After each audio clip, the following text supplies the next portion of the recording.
after Revolution of Dignity in Ukraine, one of the most successful, I believe, reform and one of the most important institutions was created was Ukrainian public broadcaster, public television.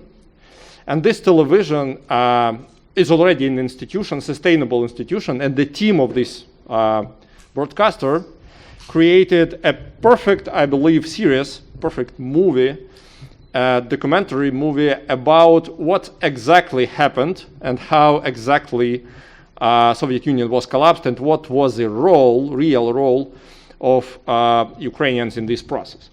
I want to introduce you Yaroslav Lodygin and Oleksandr Zinchenko as the people who I believe will better than anywhere will describe you why this film is important and maybe to tell a couple of words before we will start showing this movie. Thank you.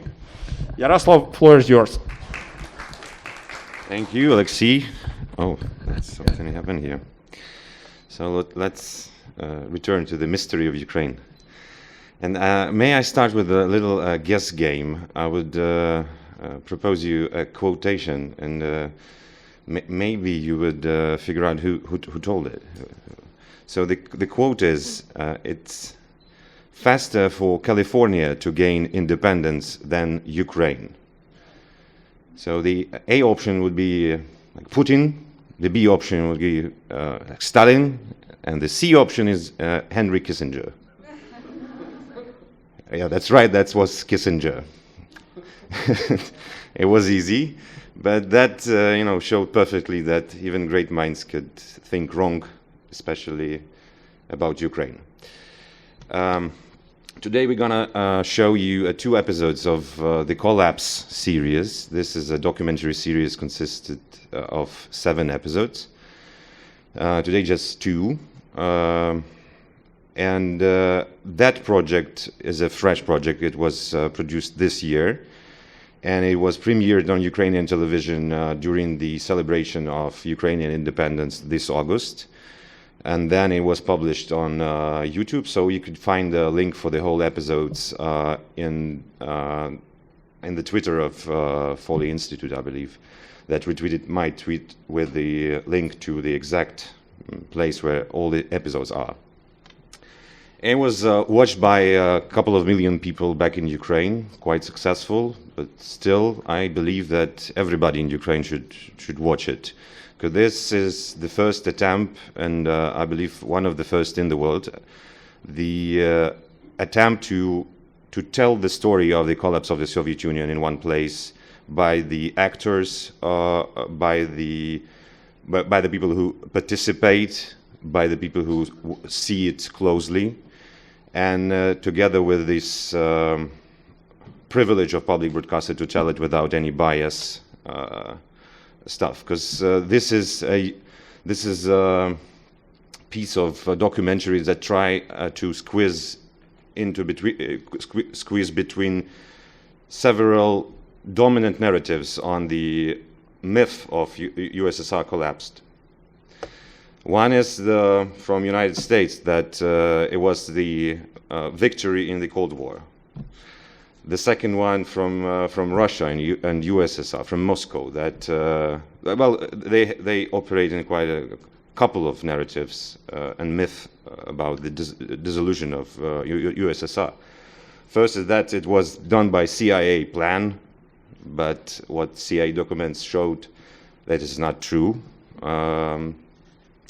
And the second, that this is the biggest geopolitical catastrophe in the 20th century, which Putin says a couple of years ago. So I think that series showed that without Ukrainian experience in this story and Ukrainian point of view, the story is not full and still has a lot of mystery and questions. So I hope that when you watch this series, you will have less questions on the topic. And this film was possible because of the Revolution of Dignity in 2014, definitely. Because, first of all, it used a lot of KGB archives that was open in Kiev in 2014, after 2014, which called the Archive Revolution back in Ukraine. And we use a lot of them. So Andrei Kogut, who is the head of the archive, is here. It's nice to see you, and thank you for your job again. It was possible because the public broadcaster was created in Ukraine. And as a board member of the Ukrainian public broadcaster, I'm happy and honored to present the film to you, to this distinguished audience. And the last thing I want to, my thanks, because there are a lot of people here in the audience I would love to thank. This film was never be done without the COVID pandemics, because I had some time to read, and one of the books I read was a book of Serhiy Plokhiy, The Last Empire. And when I finished it, I thought, how could I live without knowing it?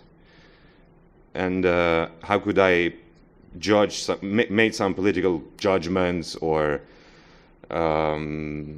advices to my friends or my family without knowing the whole story of the dissolution of USSR. And I would like to thank you, Serhiy, for this wonderful work. But the next thought in my brain was even more shockingly for me. It was, oh my God, millions of people do not know the story. Doesn't know the story, and I thought, like, we need to do it. And as a man who was responsible and is responsible for television and video production, and I am happy to be a part of the team with Oleksandr Zinchenko, who is also here. He's our historian in-house and scriptwriter of the series. So the topic of the Soviet Union was is one of his major issue in his work, and among all the topics he pitched me during my first days at public broadcaster was this topic, and so it coincided with the reading of a book, and it was decided. So then we spent 9 months in development. I think Sasha read all the interviews, publications that was ever written on this issue, and then he put it in this beautiful scenario. Part of that we will see today. So what we're going to see is 2 episodes with one pause in between, short pause, just to remind you of the premise of the next episode, because it's not a consequent episodes. So the first one is the number 2, and the second one is the number 7, the final episode of the series. The first one, the second episode, is playing around the Kiev chicken speech and Mr. President Bush visit to Ukraine. And the second episode is about it's called On the Verge of the Nuclear War, and it's also on referendum in Ukraine, where 90% of Ukrainians vote for independence, which was a shocking outcome for everybody. So I wish you a good 45 minutes for the first episode, then I return, then again 50 minutes of the second episode, and then afterwards we will have some time to have a Q&A session with the stars of the film, Mr. Serhiy Plokhiy, Mr. Oleksandr Zinchenko, and Ms. Marta Dyczok. So this is our plan for tonight. Have fun, but quietly. Can I ask you to switch off the lights, please? Okay.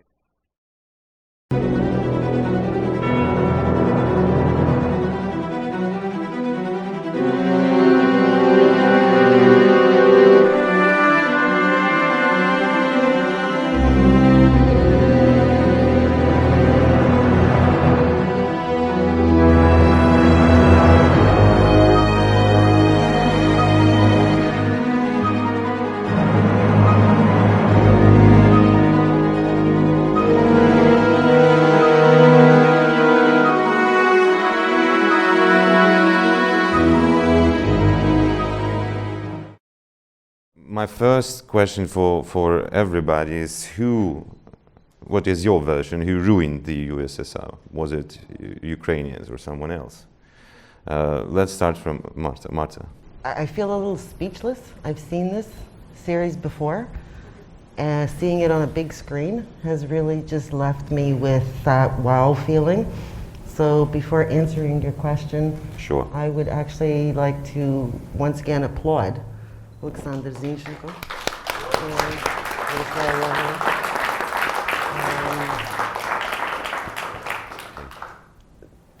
If you haven't seen them, you should see all 7 episodes.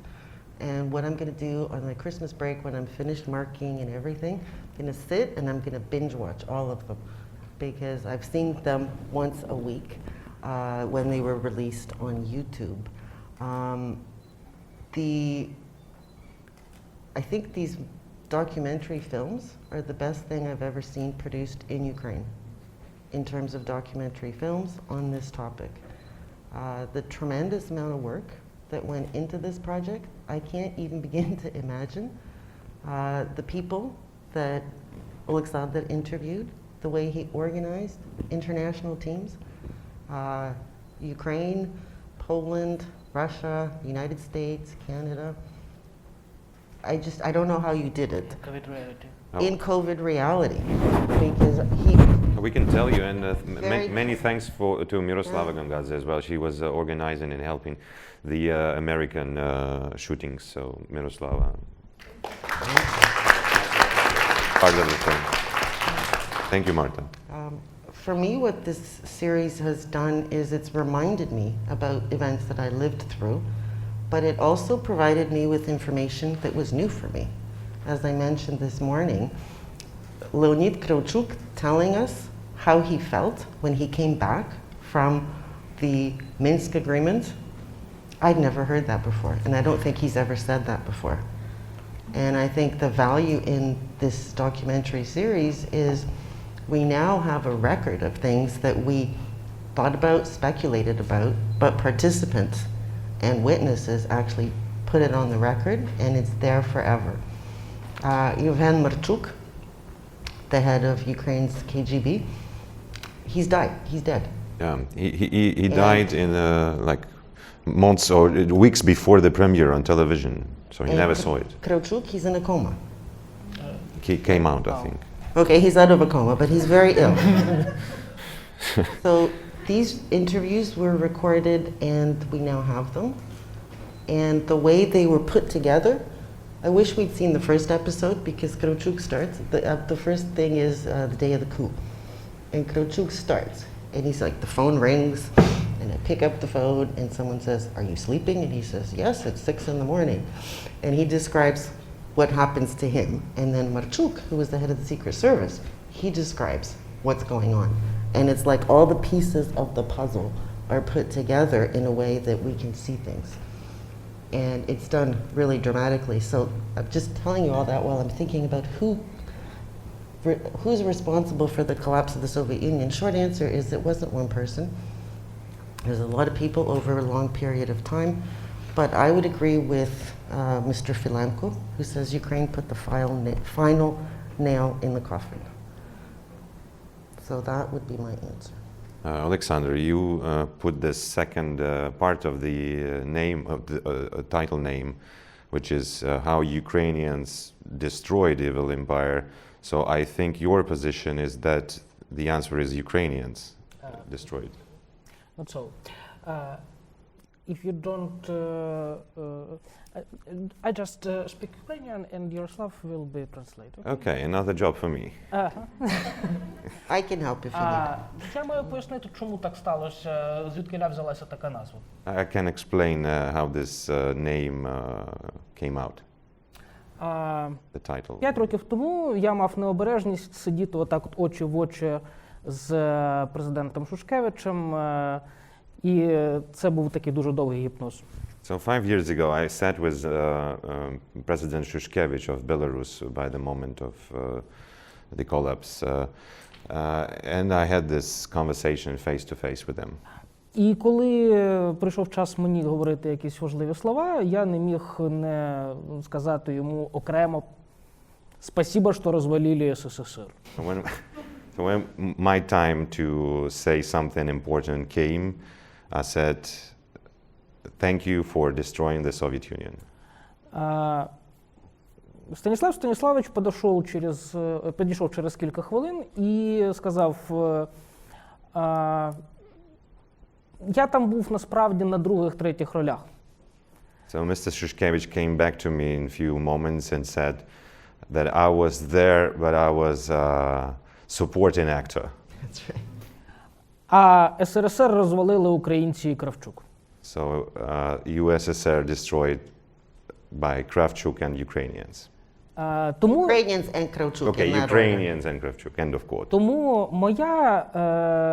це не моя відповідь, це відповідь президента So Шушкевича. this is not my answer and position, this is the answer of President Shushkevich. Але мені здалося, що це дуже цікаво перевірити цю гіпотезу. But I thought it's interesting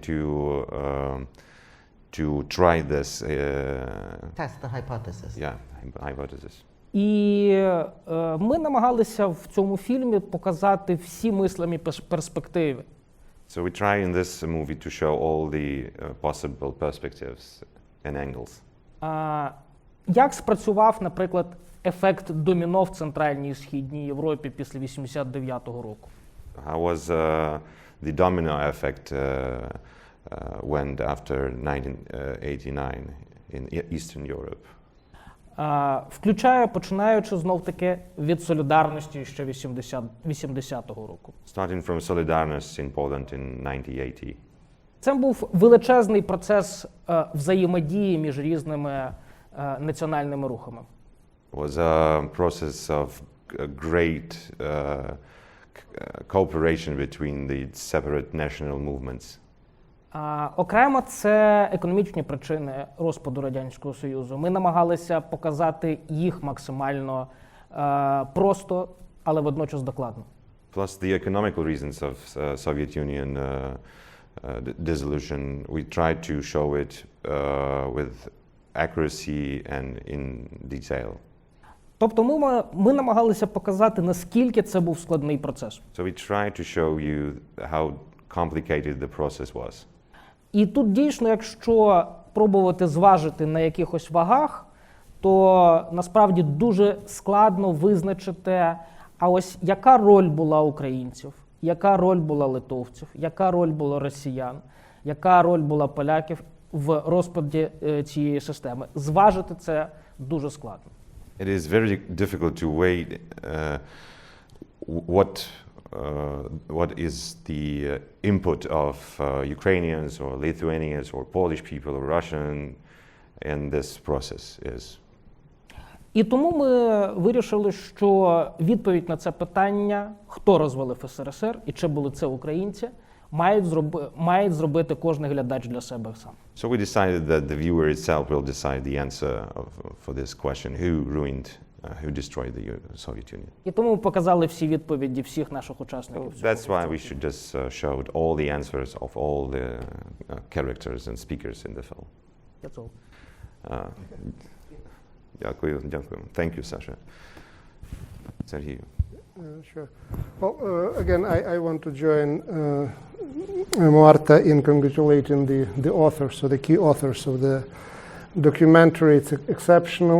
I would say that really this is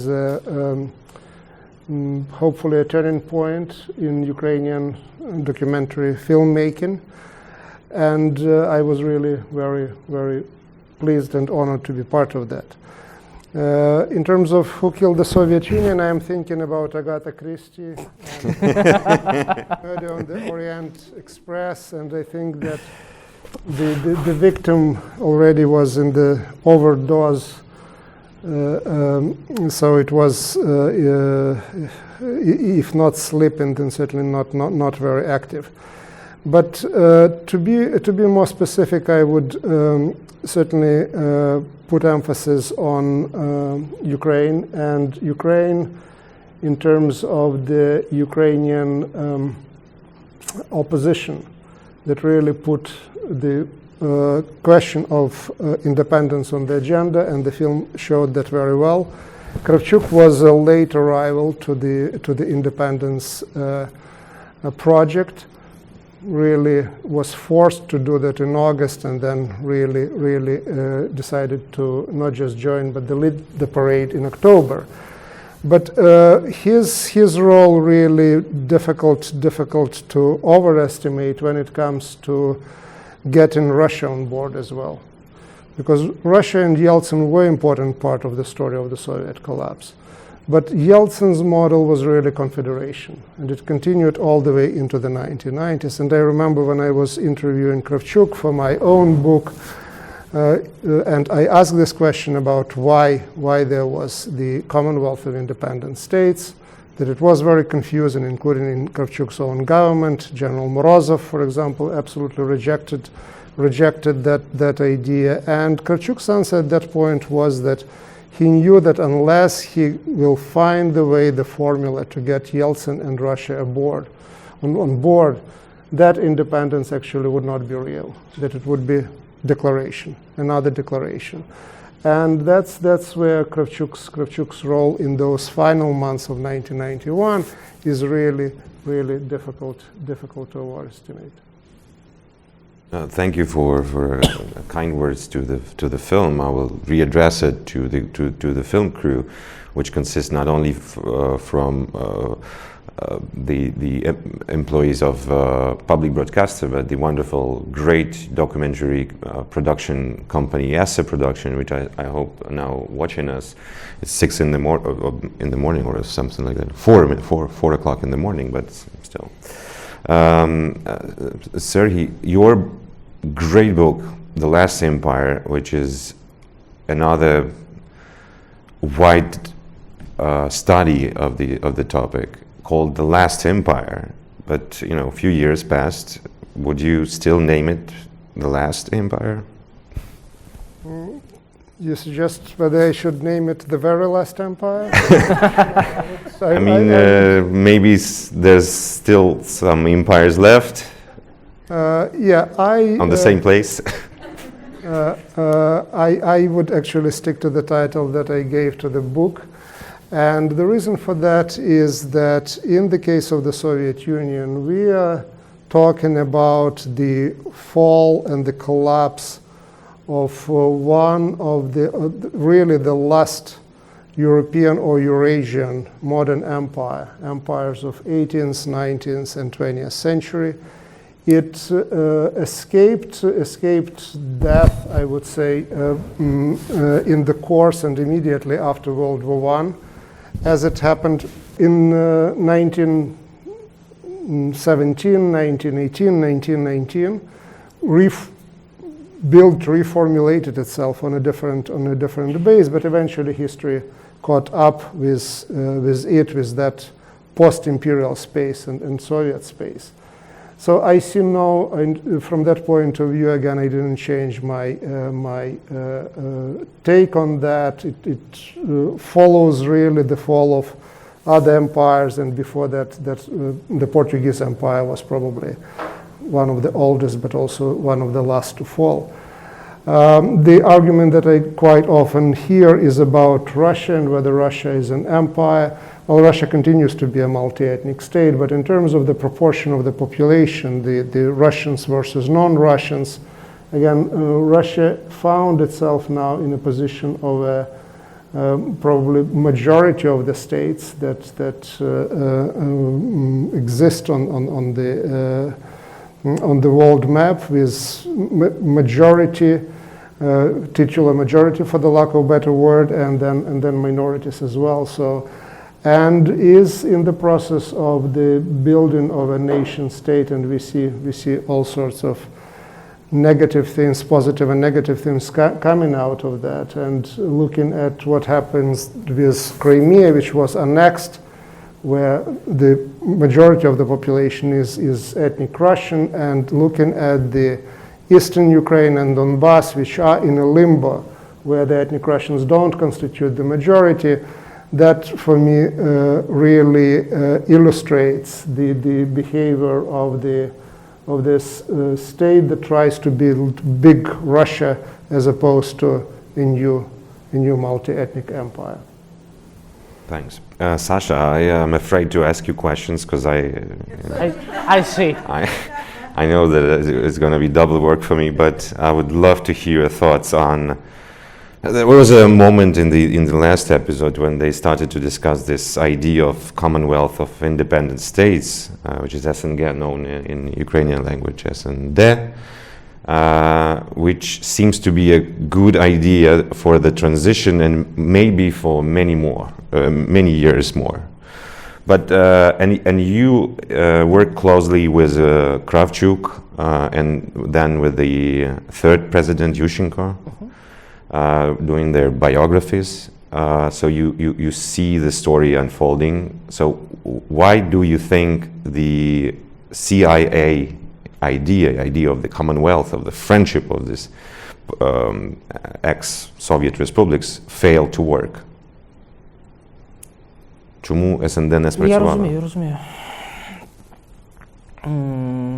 Мені здається, що ця відповідь звучала багато разів, бо Україна і Росія сприймали СНГ в різний спосіб абсолютно. I think that Ukraine and Russia perceive the idea of Commonwealth in a very different ways. Бо для України це був етап, щоб припинити стосунки. Because for Ukraine it was the stage to quit the relationships. А для Росії це був спосіб перегрупуватися перед наступним наскоком. And for Russia it was about regrouping before the next attack, let's say. Тобто вичекати час цієї турбуленції, яка утворилася після 91-го року, а потім спробувати відновитися в своїх силах і в тих правах, в яких вони собі це усвідомлювали. So idea for Russia was to wait through the turbulence time, to regroup themselves, and then to restore the order as they think about the order. Професор Плохій багато разів казав і писав в своїй книжці про те, що Кравчук насправді повірив в свою місію. Він був щирий в своїй місії, коли йдеться про проголошення української незалежності і колапсу СРСР. Professor Plokhiy states that Kravchuk truly believed that his mission, his historical mission, was to proclaim the independence of Ukraine and to witness the end of the Soviet Union. А з боку Росії такої щирості не було, і мені видається, що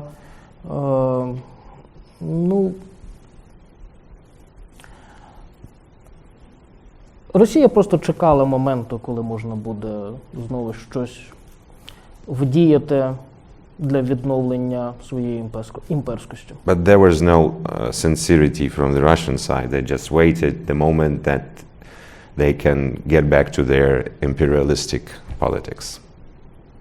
That's the difference, and that's obviously the reason for you. But there was also some other republics, not only Ukraine, in this union, I would say. So, but you still you centralize it between two countries, Russia and Ukraine, right? Тут ми просто будемо входити в історію значно більш глибоку постімперських травм Російської Федерації. Чому вона так зациклена на Україні, а не, наприклад, на Киргизстані? Okay, so at this moment we needed to go deeper into this history of the relationship between Ukraine and Russia and the psychological traumas of Russia. So why are they so focused on Ukraine but not, for example, on Turkmenistan? So професор Тімоті Снайдер на нещодавньому Київському безпековому форумі пояснив це тим, що росіяни без українців себе не ідентифікують, тобто вони не розуміють, ким вони є самі.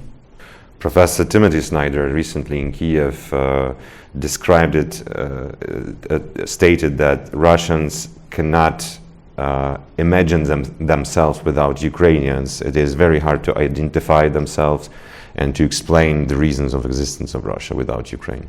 Тобто, іншими словами, без того, щоб щось змінилося в російській ідентичності, ми будемо далі з ними мати проблеми. We're going to have more problems with Russians without, if we not change something, or Russians not change some parts of their current identity. Thank you. Marta, we saw in the last episode, like the Polish people, the Polish side noted that they fully understood that without free Ukraine there would be no free Poland. And I think this idea roots deep into this 20th century, and Gedroys was writing a lot about it. But do you think that there's no free world without free Ukraine, or is segregation from my side? As Oleksandr pointed out at the beginning of this conference, Ukraine is right now on the front line of democracy and the fight for democracy. And Poland and the Baltic states, which unfortunately are not in the series here, they get it because they're neighbors with Ukraine. And their choices have historically been linked to Ukraine and Russia and the Russian Empire. So they understand how this plays out because they're next. And the countries that are most concerned with the buildup of Russian troops are not in Washington. They're the ones that are close to Ukraine because they're next. So Poland articulated this very clearly, but so did the Baltic states. If you look at who's been supporting Ukraine throughout these latest crises, the Baltic leaders, they have been absolutely powerful. I think democracy in countries like Syria or other parts of the world, it's all related.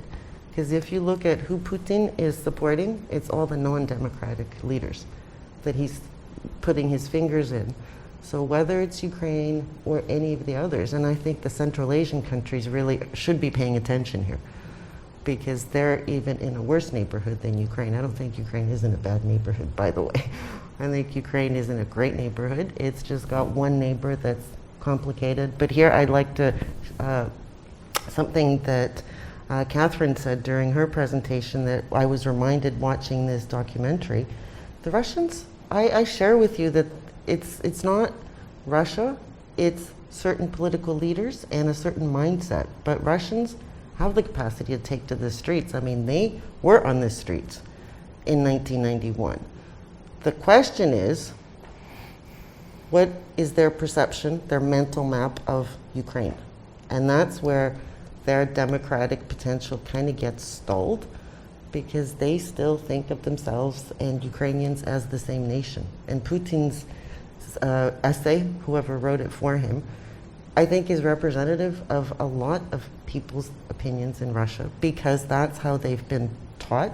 That's their historical narrative. It goes back to Kiev and Rus. And without that, their identity is challenged. Poland's identity isn't challenged with Ukraine's historical narrative, but Russia's is. So I think the democracy and the Ukraine question in Russia really need to be looked at together, and that's where it'll be resolved.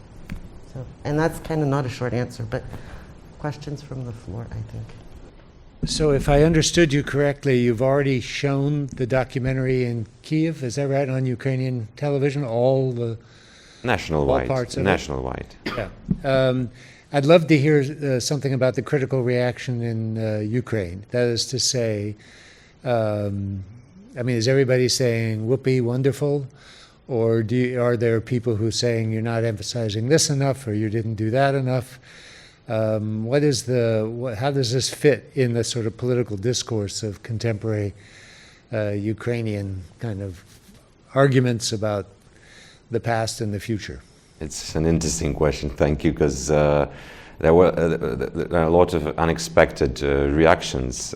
First, what struck me most is that a lot of people reaction was like regular people was, whoa, I didn't know the story. Even for those like my parents who was on their prime, like 30-something years old during the events, they were missing all the story in Ukraine, because everybody was watching Moscow, what happened in Moscow, especially in cities like my and Sasha's native city of Kharkiv, which is on the east of Ukraine. So everybody was, for the first time in their life, they have this opportunity to reflect on the central events of their life. Because we live in such a tempo back in Ukraine, especially last 7 years. We don't have any time to reflect and, to think about what's going on around, even with us. So this possibility to meditate on ourselves is is one of the reactions, positive reactions. And I noticed mostly a positive reactions. One critical, I would just retell you in few words, was from Ukrainian immigrant who's now living in the United States, I believe, and he turned very, very left, like the leftist of the left. And he said that this is a piece of Ukrainian propaganda, in a few words. Which is true in terms of, but I wouldn't call it as a propaganda. It's a try from us to start the nation building process, because that's a Ukrainian point of view mostly, and we lack our point of view. Even if you don't like the point of view of Ukrainians on the chicken speech or something else, we have right to have this point of view, right? And so reaction from many viewers back in Ukraine was like, oh, we have a point of view on this question, on this issue. So we have our own narrative of this, and we have our own story, and a place in this, and the role, and the very big role, as we found out, in this story. So a lot of people just wept, cried, and was very touched by this movie, patriotically, I would say. So in this case, yes, it is a propaganda. If it can raise some positive patriotic feelings, I'm okay with that. But that was like the only critic voice I heard. Mostly positive, yes. And thanks for the question. So if anybody else wants to... I just wanted to jump in here. I don't know. Miroslav. Can I just add I thought you just mad at me and just looking at me. And Can I just add something? Yeah. This documentary series got a viewership of 2 million in Ukraine on public television, and I think they broke all the records. Public television in Ukraine is new, and they don't have large audiences, and this series just off the scale. So that's in terms of how much interest it generated, and I haven't read any of reviews, so you guys should track that. But just in terms of the interest that it generated, and you can watch them on YouTube. Yeah, you can watch it, and now it is available with the English subtitles, and just switch it on. Yeah. Sorry, no. It's okay. Miroslav. I honestly don't have a question, but I would like just to say thank you, because this is such an important topic, and Ukrainians don't know their history, and many people in the world don't know the Ukraine's history, and you did something that is it would stay for a long time, and so I would like to thank you for that. The first time I attempted to do something, at least interviews, for 25th anniversary of collapse of Soviet Union, and then back then I talked to Kravchuk and Shushkevich and Boris and other people, and when Sasha came up with this idea, I jumped right away, and we talked and planned everything, and just great job. Thank you for, actually, I had a very, I didn't believe it could happen. I didn't believe it possible in this environment with COVID, with everything. And the time was so tight. So I was like, I don't believe it's possible, but we did it. And that's kudos for you all and the team and public television for taking it and doing this. So thank you so much. Thank you, Miroslav. Thank you. Yeah, we have another question, right? Yes, one more question here. Hi, my name is Olaksandr Kurkuna. I'm co-chairman of a local diaspora organization called Nova Ukraine. I've been functioning since 2014. It's a result of Revolution of Dignity, so one of the new organizations. My question is, well, first of all, thank you so much for this film. I will definitely go back and watch all the episodes, including these two again. This is great. I absolutely agree that it's very important for us to capture these events while they are still relatively fresh. We can put it that way, 30 years past. Definitely events close to me. As a kid, I was 4 years old when this happened, and this is also my first experience of voting, even so I don't think it was legal for me to participate, but I did throw the ballot, and we have a historical record of that. My question is related to the Ukrainian diaspora. Oftentimes when you have events like this, we come out and we ask, like, what can the diaspora do to help Ukraine? And we are trying some things with some of the different organizations doing different projects. I think it's very interesting to look at the historical context today. As you were researching the proclamation of independence and collapse of Soviet Union, could you tell a little bit about the role of Ukrainian diaspora in the United States and around the world in this process? Maybe we can learn from it a little bit and be as helpful for Ukraine now too. I think Marta or Serhiy could, take on this question as the representatives of the modern Ukrainian diaspora, right? Or is this not?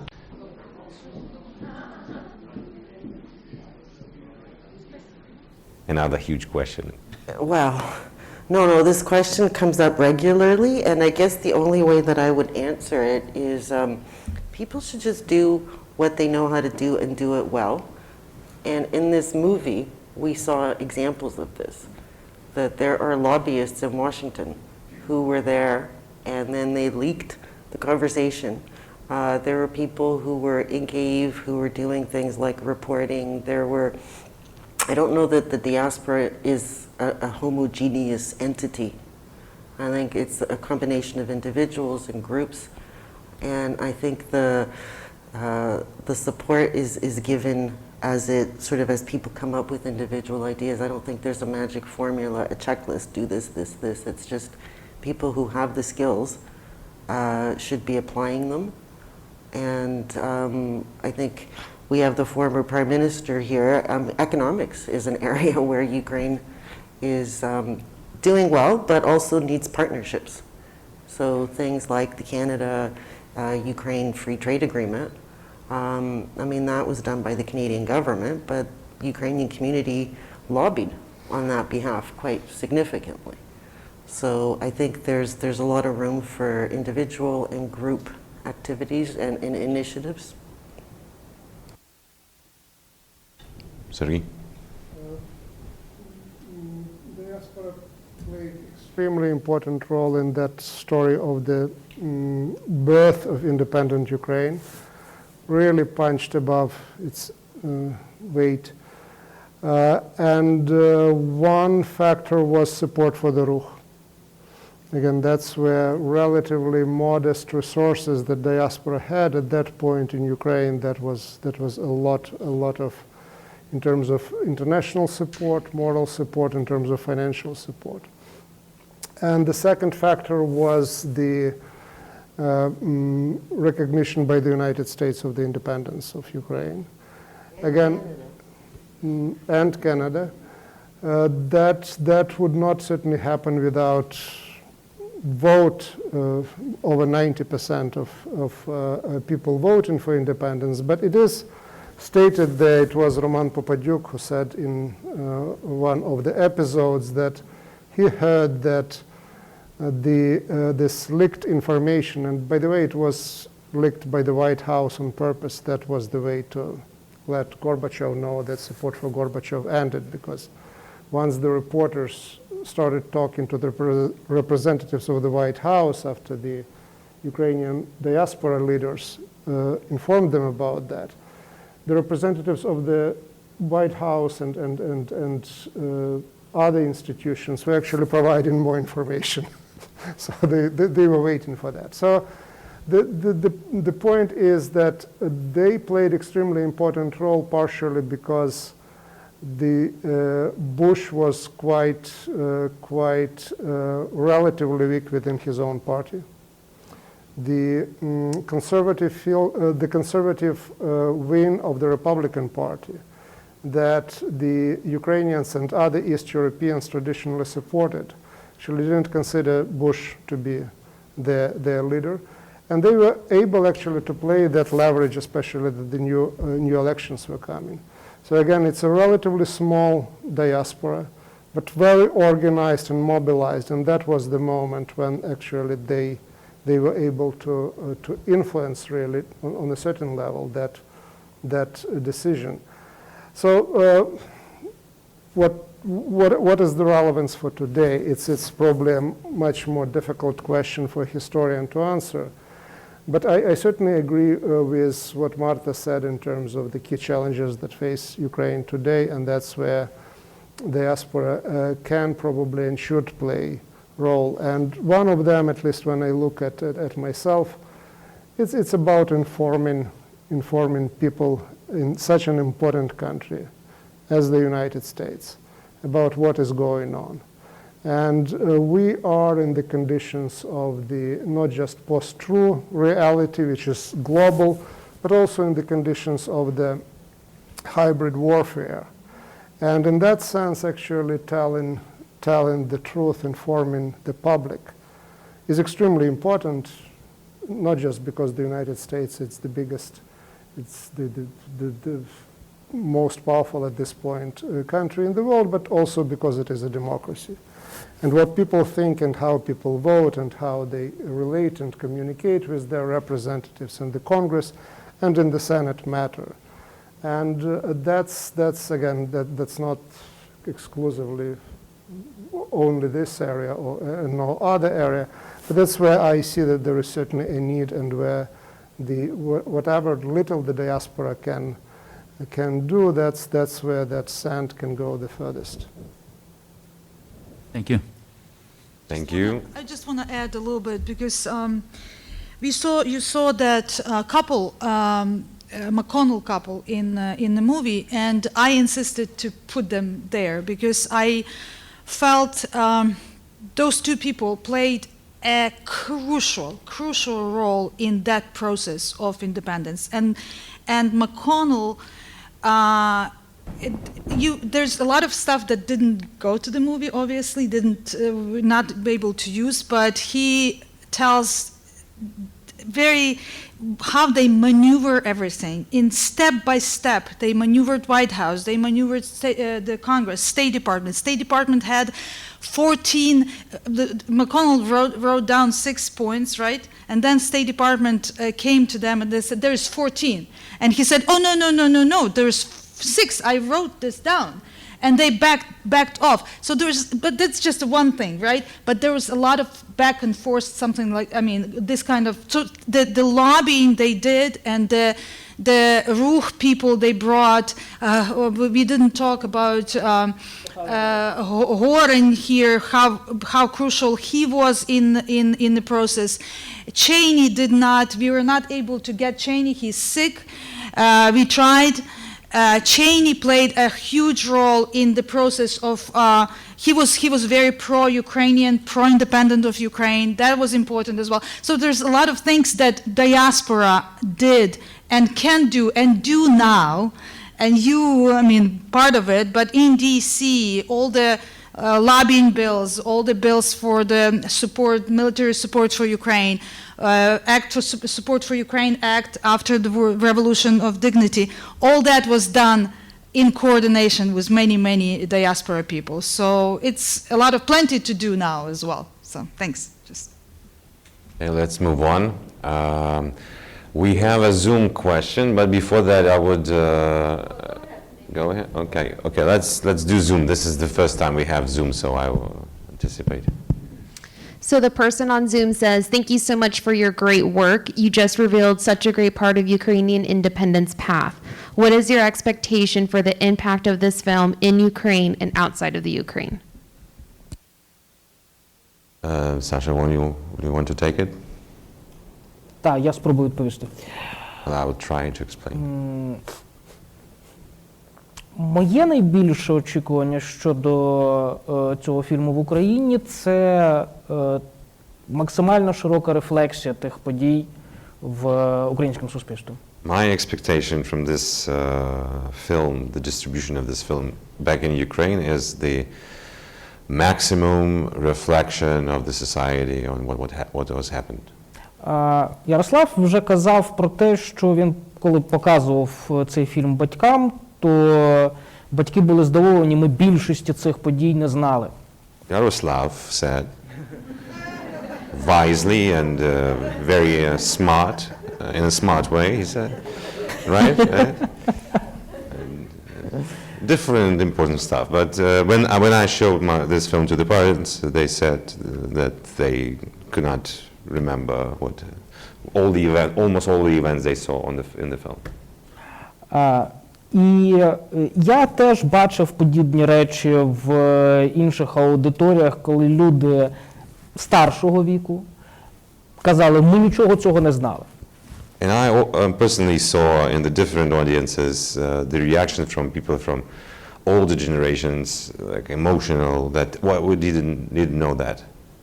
І тому для мене найважливіше, щоб в цій всій історії суспільство чітко встановлювало ці зв'язки між причинами і наслідками подій, які відбувалися в ті роки. So for me, the best result is that the society will learn to establish this link between reasons and consequences regarding this story. That's my expectation. And I would just add a little bit on my expectation regarding the international outcome that could be possibly done. Well, first of all, I think that it is not very easy to watch this film if you're not Ukrainian.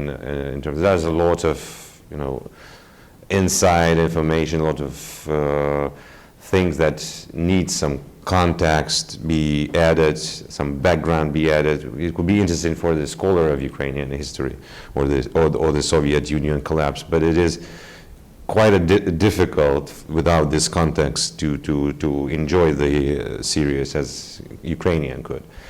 So my expectation and intention is to brought some attention to the great story. The story has a numerous way of localizing this idea of collapse, because every nation saw the collapse of Soviet Union from their point of view, and it was affected by the Soviet Union, and we still lives in the world which is very much affected and is a consequence of these events. So I hope that we will create some international version of like 3 or 4 episodes out of it.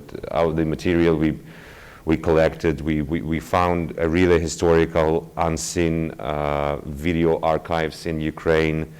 For example, in episode 6, there's a political thriller out of one day of the independent declaration process in the parliament, because Sasha found what considered to be lost in the archives of the public broadcaster, the full recording of this parliament session, incidentally, yes, right? Accidentally, sorry. And we found a lot of private videos that were shot inside the parliament, on the streets of Ukraine. And I think it is a great treasure, international treasure, not only Ukrainian treasure, to see so many documents around video materials. So I hope it's going to be an international version someday. Yeah, all the video footage, I talked about the interviews, the video footage is really striking, because a lot of it we are seeing for the first time. And I have to thank you again, because I saw myself on the 21st of August, 1991. So it was like going back in time Because that press conference, when the coup collapses, I ended up being in the front row. And so the camera caught me, and I sat there watching, and I thought, oh. So there's a lot of footage that people hadn't seen for the first time. So that is another invaluable thing. And I like the idea of collapsing it into 4 episodes. I think that makes sense. Double collapse. Total. I would invite to the microphone Anna Novosad, who's a former Minister of Education in Ukraine. Yeah, thank you very much. Good evening, everyone. I cannot thank you enough for making this happen for my generation, for future generations. I think you made life of a lot of history teachers much easier if they are wise.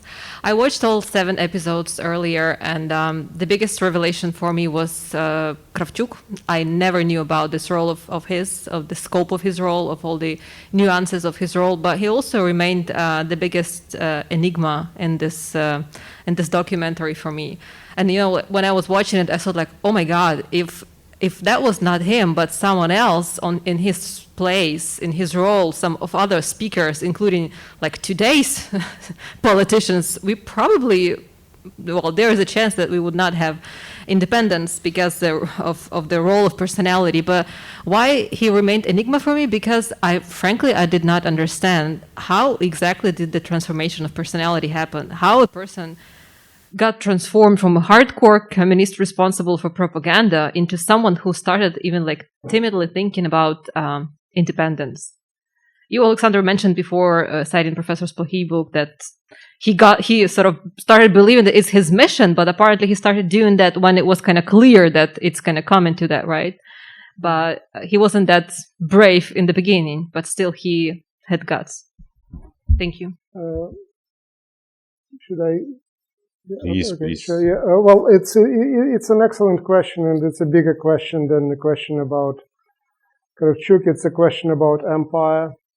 It's a question about recruiting cadres, about training in those cadres, and what those cadres really believe in.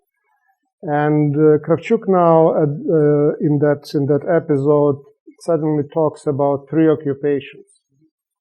So this is the guy who was born the Polish citizen, who as a child lost his father, who was recruited into the Red Army and never came back, who lived in Volhynia through Holocaust, he remembers that, through the Ukrainian insurgent army, through the twice return of the Red Army, and who goes there and makes career in the empire. And it's not the case that, okay, he hates the empire and waits for the moment to pay back, but he becomes a really, really good politician. So when you hear him and he says, okay, never in my life I lived through 3 occupations, I shed what is that? Tear. A tear, yeah. You just start thinking, okay, what went in that child, in that youth, how he was formed. So it's also a story about national communism, right? It's a story about the communism that is integrating parts of the culture and to a degree parts of the ambitions, and also lifts up these people from the village to the position that actually under the previous regime they were never able to obtain, so that they have a lot to be grateful for to the system, to the regime, and all of that lives in that in his generation. He is also the first person who rises to the position of the secretary of the Central Committee, really coming from Western Ukraine, in the republic where the high positions were dominated by Dnipropetrovsk, Kharkiv, and so on and so forth. So he was looked at with suspicion by Sherbetsky, who never believed him. So again, I don't think I am able to unpack the enigma. Maybe I just add in additional layers, but hopefully this are not layers, but actually prisms to look at that. And from that point of view, again, Kravchuk is very interesting, not just as Kravchuk. And then, you know, of course, what happened to him in terms of his changing positions here and there and serving one oligarchy group and then another. But the guy has a talent of being convincing in each of these incarnations. So we got lucky that 1991 caught him in a particular type of incarnation. He was the person who was needed at that time and performed that role. Yeah, if I could just add, I think that he's outlined all the key factors, but Kravchuk, it's the role of the individual in history that a lot of historians don't like to write about, but I think this is the example. And he was an extremely good politician. And how much he believed, that's the enigma. But in one of the episodes, I don't think we saw it, Volodymyr Filenko, who is the deputy leader of the Narodna Rada, he nailed it. He said, at one moment, Kravchuk Volonyaka перемагає Kravchuka Комуняку. And I don't know how to translate that as cleverly as Filenko put it, but in sort of rough translation, at one moment in history, Kravchuk the Volonyak, the guy from Volyn, defeats Kravchuk the communist. And that's something that happens quite late in this game, because on the 19th, the day of the coup, Kravchuk was on the fence. He was on the fence. He gave a press conference to the Foreign Press Corps, and people asked him, and so many people had quit the Communist Party. He hadn't quit the Communist Party. He hadn't torn up the coup is happening, and he's still on the fence. So his jumping on the bandwagon happens pretty late in the game, but he's the one who makes it happen. Because his relationship with Yeltsin, you saw them kissing, right? That was so important. They had an established relationship of Communist Party leaders. Had it been Chernovil, it wouldn't have worked. But these guys, they could talk to each other. And Kravchuk, and my favorite part of this last episode is Burbulis, and of course, Serhiy Plokhiy, where he talks about how Kravchuk sort of gains strength once he becomes president. And he says, who knows about the Kremlin? Can you imagine Yeltsin's reaction to this? And yet he made it work. And this is something that in the current situation, that's gone, right? The political leadership in Ukraine, they don't have that common history with the Russian leadership. The communists, they could talk to each other still and somehow make it work. And the challenge is what to do now when it's the post-communist elite. I know, Sasha, you have plenty of things to add, but we are running out of time. That's not, seriously, that's not the joke. And we still have. Can I ask a question? Yeah, a question from the audience. So thank you. Maybe we'll return a little bit later. Sure. So first of all, thank you, Yaroslav, Alexander, everyone who was involved in the production and creation of this movie. I think it gives a lot of clarity and understanding for a lot of people of a lot of generations. And I believe that every historical moment that happened afterwards in Ukrainian history deserves some kind of similar film, similar movie. So first of all, waiting for more in the future. But I have a question. As my name is Natalia Mudunova, and I am Ukrainian, born in Crimea. And a lot has been said here about the role of the individual in the history, and a lot of questions like who helped to destroy Soviet Union? Was it Ukraine or someone else? And my question would be more from the future. So who would be those forces to change the situation now that happens with Ukrainian territory, Crimea, from the historical point of view, from the individual point of view? So what are those forces that should act now, tomorrow, not in the past, but in the future, in order to kind of set up the peace there? Thank you. It's daring to ask questions on future to the panel of historians. If you want some, crazy ideas, we can. We are trying to predict past and fail. Who want to jump in? Чи ми можемо розкривати вже деякі наші творчі плани? Yes. Окей. Насправді ми хочемо запустити новий серіал, і він теж буде трошки такий national building. We're now starting the production of the new series, which is also a little bit national building exercise. Це буде серія фільмів про героїв, про ханську династію, про Крим, такий, якого його не знає ніхто. That's gonna be a series or a movie on Crimea and the dynasty of Girais monarchs, Crimean Tatar monarchs, which is describe the story of Crimea in a way nobody knows it.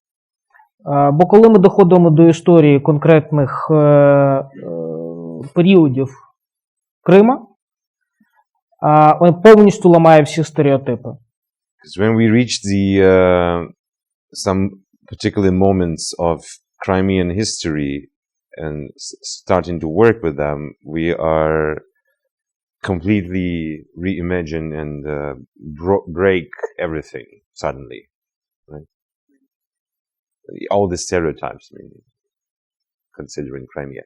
I would just add that maybe working with the history of Crimea and, this major statement that the Crimea is eternal territory of Russia, which is a part of the claim of Russians, and which is historically incorrect as far as I understand.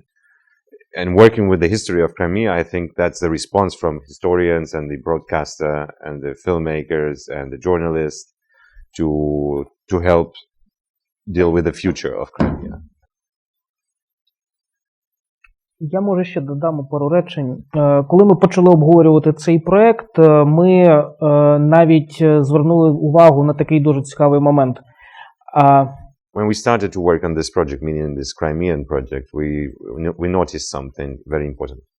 Російська перспектива Крима, наприклад, в версії Пушкіна, the Russian perception of Crimea, for example, in the version of Pushkin, who's a great Russian poet. Це романтизований схід, це орієнталізм. This is Orientalism. This is a romanticized East version of Crimea. Але якщо подивитися на цей же ж період перших героїв з кримської перспективи, But when you look at the same period and the same Crimea from the perspective of first monarchs of Crimean Tatars in the late Middle Ages, I would say, it's completely different perception of Crimea. Бо Крим був містком з Заходом, бо генуезці, італійці були в сусідньому селі. Because Crimea was the bridge between East and West. Because back in the time, the Genovese people, the Italian people, the Greek people was like a neighborhoods in the neighborhood village. І історія Крима 16 століття – це не історія Сходу, це історія Заходу. And the history of Crimea of 16th century is not the history of the East, it is the history of the West. І це ламає повністю всі перспективи російські. Just that breaks every stereotypes and all the historical concepts of modern Russian historiography. Okay, I think we run out of time. Maybe just one question for everybody, and that's it. No? Yes? Yes? We're still good on time. We're good on time. Yeah. Okay, that's awesome. Thank you. My name is Oksana Dyczok, and I'm originally from Ukraine, from Lviv, now living here in Bay Area. As a child, I witnessed the birth of the independent Ukraine, and I can attest to the enormous emotional outbursts that happened. People were literally crying, hugging each other. I mean, it was such a beautiful, unifying moment for the nation at that time. And regardless of who was the communist and who was in the opposition at that time, it was a phenomenal sense of unity in the nation. And I'm very grateful for the work you've done and in creating this documentary, because it's going to educate new generations of Ukrainians about this critical point in history. My question is, as the documentary is premiering at the time of the new escalation in the Russian-Ukrainian war, when you were doing your research, have you pinpointed any one single event that could have been done differently, could have happened in a different manner, that would have kind of eliminated that seed of the current war?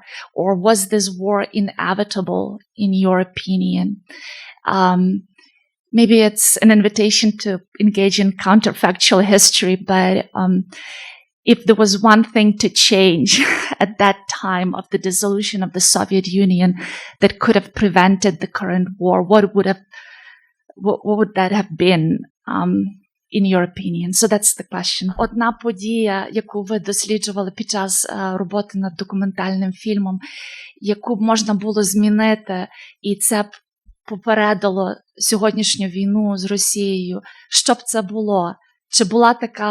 Чи був такий от момент роботи над документальним фільмом, коли ви зрозуміли, оце пішло не так, і ось тому це призвело до сучасної війни? Чи ця війна була неминуча? Який ваш висновок? Мій висновок дуже простий. Девлет Грей не допрацював.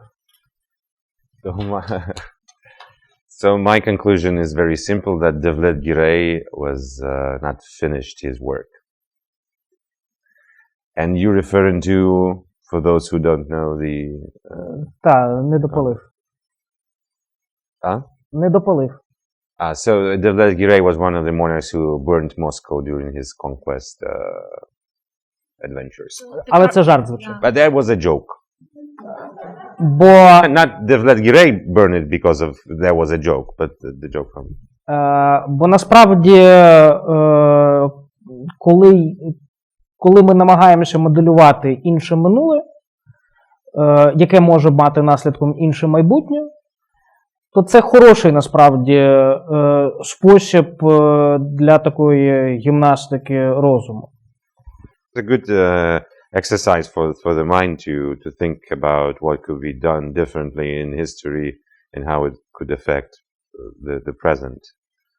Але проблема полягає в тому, що кожний великий процес, він настільки складний, настільки мало змінити один елемент якийсь, щоб він в результаті повністю змінив наслідки подій, що в більшості випадків, скоріш за все, воно все одно приходило б до тих самих результатів. So that was a very great... You cannot change something, one, in the great historical events, one detail or a will, and that would change the outcome. That's the essence of what Sasha said. Can I jump in here? I started watching a new series on Netflix. Maybe you're watching it. It's called Timeless. It's about time travel, and you go back in the past and you change something that will then change the course of history. It's actually really interesting, mainly about American history.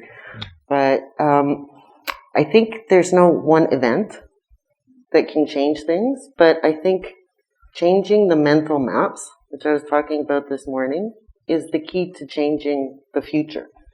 The way that we as educators write our history books, the way we teach our students, the way that we transmit it through media, affects how people think. And that is a process of change. I think over 30 years, the works of Serhiy and other scholars, maybe a little bit that I wrote, contributed to the shift in the way people think about Ukraine. But as we see, like right now, there's a crisis and people aren't really listening to Ukraine. They're still thinking in the old ways, the Cold War. Are we going to have another Cold War, Washington, Moscow? So there's still a lot that we could be doing in terms of researching, producing films, writing books, holding conferences, writing op-ed pieces, and informing ourselves and sharing that information. There's a great quote I met here in this building recently when we were at the lunch. It's on the wall. maybe you miss it. The future of civilization depends on people understanding nuclear catastrophe, by William J. Perry. So, that's a great quote, and this is very related to our discussion, especially because the last episode called the On the Verge of Nuclear War, and I think Roman Popadyuk was telling that this nuclear motive, nuclear threat was a biggest motive of the American policy in the moment, and their decisions at the moment. Without this accepting Ukraine independence, not recommending Ukraine to proclaim independence, and now nothing changed in this way. I mean, United States is still hesitating. The nuclear threat is very high. So by doomsday clock, we're seconds away of the nuclear war. And it is closer than 30 years ago. And I think this story, so like every story, has this line through, this red line, yeah? And this nuclear threat, how important nuclear threat was in this story of collapse of Soviet Union. What do you think? Serhiy, I think it's in your book, it is very well stated. Yeah, yes, it was important, and I think it was very well explained in the film. Okay. Yugoslavia with nukes. So that was the image that was there in front of Baker, in front of the American administration. That was the key issue, and partially because a good part of the Cold War and relations with the Soviet Union was about finding that way to reduce the mutual threat, to start and to launch the process of the nuclear reduction of nuclear armaments. So in that sense, it was very much a continuation of the Cold War, Cold War history and Cold War thinking. And today we are back in the new arms race, nuclear arms race, to be more specific. There is no question about that. It's not just people are talking about the return of the Cold War. We are in the new nuclear arms race, and again, with much more players than there were there during the Cold War, which means there are no clear rules, and the situation potentially is more dangerous than it was back then. So again, it's history that has its continuation. I was reminded that that's it. We don't have any time. So I see another question, but you can ask this question in person after we finish. I'm sorry, I just need to finish this. Thank you very much for participating. Thank you for watching the series. Spread the link, which is on Twitter and everywhere, and watch the whole episode. Thank you very much. I just wanna thank you one more time for participating. I'm surprised how many people survived till the end of our conference. It means it is very important. I have a very short answer to the important question: what's next? It is about future. I believe that future is here. It's a lot of young people, and like from different countries, but especially from Ukraine.